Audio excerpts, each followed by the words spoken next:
മൂന്നാം വാരത്തിലും വിഷു ചിത്രങ്ങളുടെ മുന്നിൽ തലയുയർത്തി ലാലേട്ടൻ നായകനായിട്ടെത്തിയ എമ്പുരാൻ. ഹലോ ഫ്രണ്ട്സ്, എല്ലാവർക്കും മൂവി ടോക്സ് ആൻഡ് റിവ്യൂവിന്റെ പുതിയൊരു വീഡിയോ ഇട്ട് സദാപ്പന്നത്തെ വീഡിയോ നമ്മൾ പങ്കുവെക്കാൻ പോകുന്ന എമ്പുരാൻ എന്ന് പറയുന്ന ലാലേട്ടൻ ചിത്രത്തിന്റെ 15ാം ദിനമായിട്ടുള്ള ഇന്നലത്തെ ബോക്സ് ഓഫീസ് കളക്ഷൻ റിപ്പോർട്ടാണ്.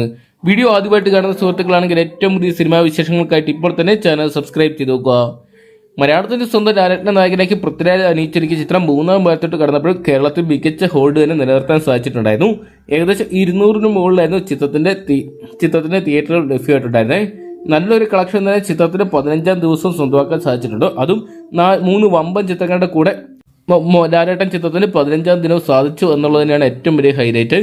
ഇപ്പോൾ ആ ചിത്രത്തിന്റെ 15ാം ദിനമായിട്ടുള്ള ഇന്നലത്തെ Kerala box office collection report പുറത്തുവരുമ്പോൾ ഏകദേശം 44 ലക്ഷം രൂപയോളം ചിത്രം കേരള ബോക്സ് ഓഫീസിന് മാത്രം സ്വന്തമാക്കി എന്നുള്ള അപ്ഡേറ്റുകൾ ലഭ്യമായിട്ടുണ്ട്. എന്തൊക്കെയാണ് ലാലേട്ടൻ ചിത്രം കേരള ബോക്സ് ഓഫീസിൽ 100 കോടി അടിക്കാനുള്ള സാധ്യതകളെല്ലാം കാണുന്നുണ്ട്. വിഷു, ഈസ്റ്റർ അവധി ദിവസങ്ങളായതുകൊണ്ട് തന്നെ ചിത്രത്തിന് ഇനിയും കളക്ഷൻ കൂടാനുള്ള സാധ്യതയുണ്ട്. എന്തൊക്കെയാണ് വിഷു ചിത്രങ്ങളായിട്ട് എത്തിയ Alappuzha gymkhana, bazooka, good bad ugly, Maranamass തുടങ്ങിയ 4 സിനിമകൾക്കും മികച്ച അഭിപ്രായങ്ങൾ നേടിയെടുക്കാൻ സാധിച്ചുകൊണ്ട് തന്നെ കണ്ടു തന്നെയറിയ ആരൊക്കെയായിരിക്കും ബോക്സ് ഓഫീസിൽ വൻ വിജയം സ്വന്തമാക്കുന്നതെന്ന് അറിയാൻ വേണ്ടി. അപ്പോൾ എമ്പുരാൻ എന്ന് പറയുന്ന സിനിമ നിങ്ങൾ കണ്ടിട്ടുണ്ടെങ്കിൽ സിനിമയെക്കുറിച്ചുള്ള നിങ്ങളുടെ വലിയ അഭിപ്രായം കമന്റ് ബോക്സിൽ പങ്കുവെക്കുക.